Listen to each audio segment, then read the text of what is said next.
Hi everyone, hey, I am jumping on today. I am going to be making some veggie stock paste. Now, this is something that I just absolutely love. It is one of the recipes that I really recommend when you first purchase a Thermomix. It's such a staple. I'm actually just going to make sure, hang on 2 seconds, that I have turned my sound off. I have, there we go, awesome. Okay, so I'm going to be making some veggie stock paste. The veggie stock paste is awesome. So it's one of those staples that every kitchen should have. It's like a stock cube. Don't eat it by the spoonful. It's like a stock cube, but instead of having to buy the stock cubes that you use that you get from the shops that are full of God knows what as well, just make it your own. Make your own. So if you've got veggies that are getting a little bit tired, pop them in the freezer if you need to, or just keep them, what I've done today, and then we'll make it. And you don't have to stick with what the recipe says, it'll just guide you through. But I'm going to show you today just some hints and tips as we go as well. Say hi if you're there. Lovely to see you. Okay, I'm just going to close that off. Okay, so hi Linda, lovely to see you. Okay, so I'm going to do veggie stock paste. Again, use whatever you have in the fridge. So don't be, this will guide you, but you don't have to stick to it. You don't actually even need to follow the recipe if you don't want to, because it's basically throw in all your veggies that you have, blitz it up, add in some oil and some salt, and then let the Thermomix do the work. So, hi Elizabeth, lovely to see you. Okay, so let's start cooking. It is when you click the little down arrow, you can actually see all the ingredients there as well, but let's just start cooking. Okay, celery stalks. So that's one thing I have got over here.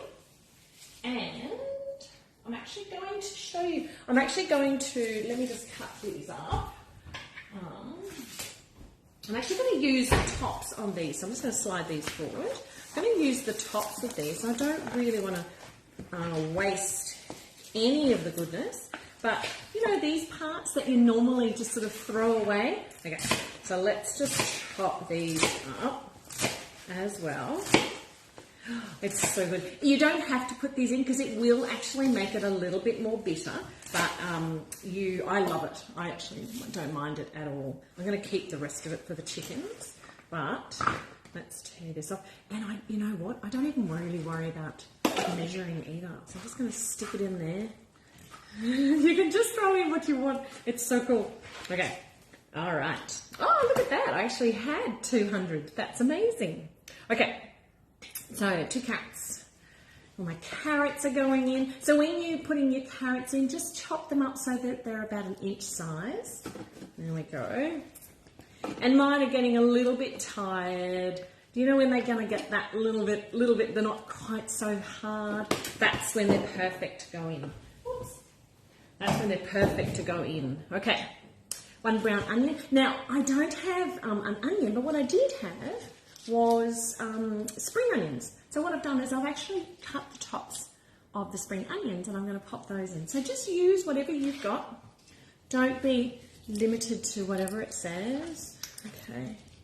And I love the tops of the spring onions. But if you do have an onion, you are welcome to use that, of course. Okay, fresh tomato. There we go. Got my tomatoes all ready to go. A little bit tired they are.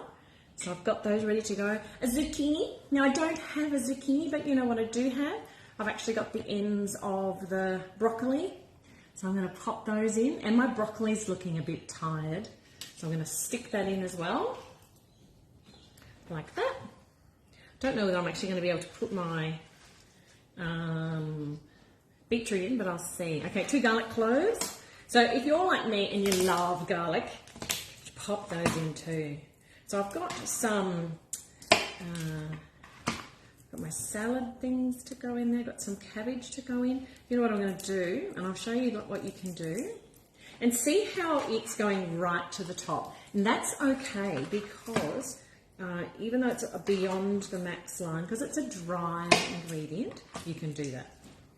All right, so let's see what we've got, like right to the top. Okay, next Okay, oh, a bay leaf. Yes, I have a bay leaf lurking somewhere. Where's my bay leaf? Oh, there it is. The bay leaf, pop that in. And I do have, now it's going to go through and ask you about herbs. Now, have a look and see what you've got. If you're growing herbs, I've got some basil. If you're growing herbs, use those, definitely. So I've got some basil and rosemary.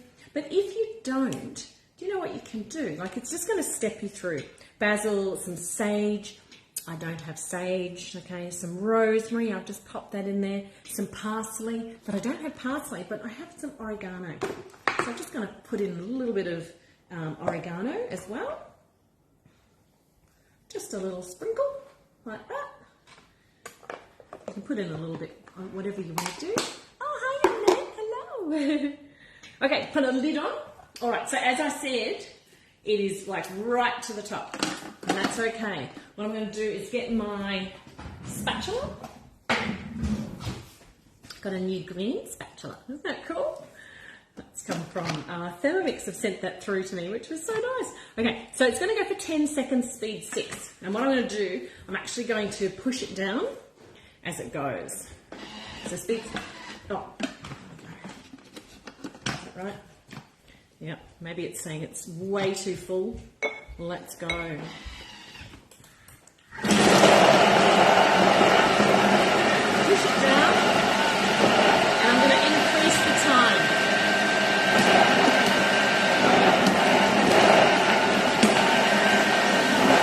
Give it a helping hand.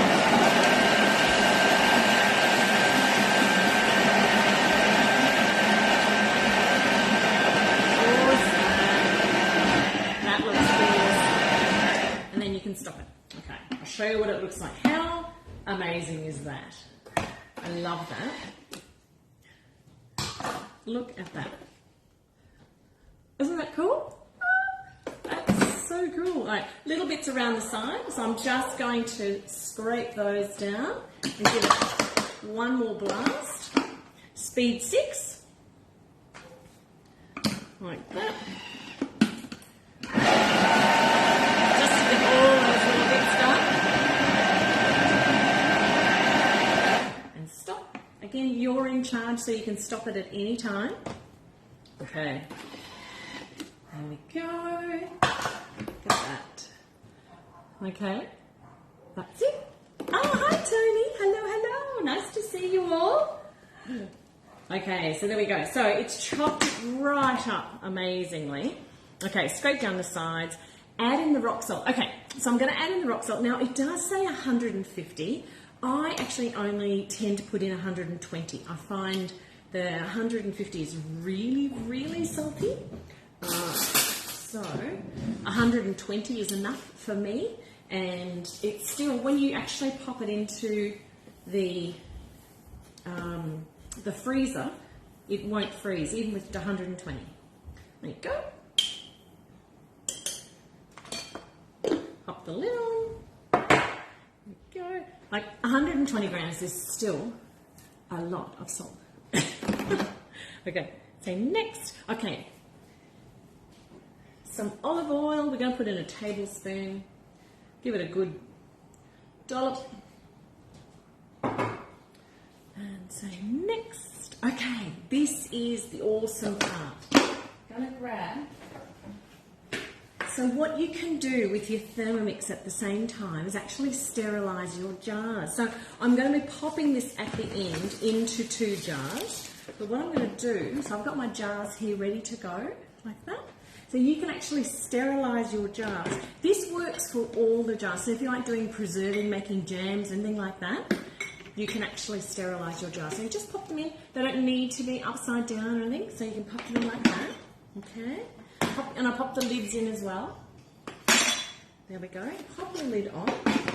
And whilst this cooks, it's actually going to sterilise those jars at the same time. It's going to go for 20 minutes. I actually increased that to 22 minutes because it's going to take a couple of minutes to actually come up to heat, and then it's going to go for 22 minutes at 120 degrees. I'm just going to turn it around like that. Speed 1. Okay. Very quickly, it's going to come up and you'll see the temperature go for up to 120. Now, I'm not going to stand here for 20 minutes. So we're just going to pretend. Okay. So what's going to happen?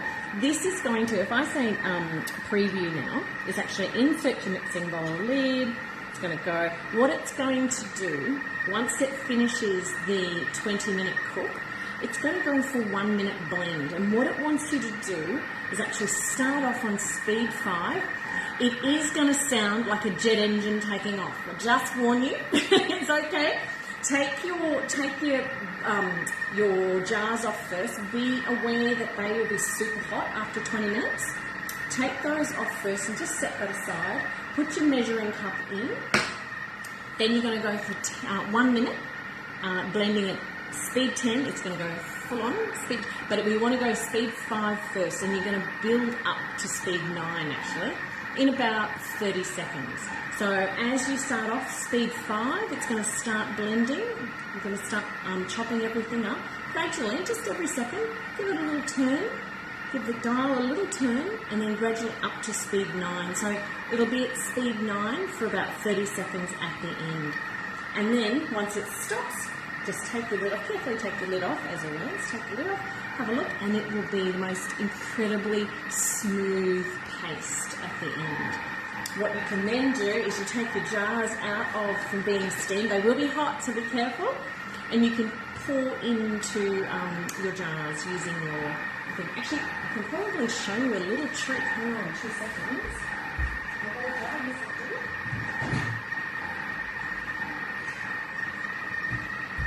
There's a little jar. Pretend this was the jar that was coming out of there. What you can do is actually use your lid, invert your lid over the top of your container like that. So it will sit like that, and you can pour in. So it'll catch any drips that you might need to do. Okay, so I hope that has helped. I will come back, I'll show you how this is going. It's up to 50 degrees now at the end, and I will take a photo of the end result. Now, you can use any veggie you like, just avoid using starchy. So things like potatoes, sweet potato, they don't go so well. But you could use, like I was going to use beetroot, I've got cabbage here. You can use anything as long as just avoid the starchy ones. So I hope that's helped, and let me know if you've got any questions whatsoever. And I will see you very soon. Okay, see you guys. Bye.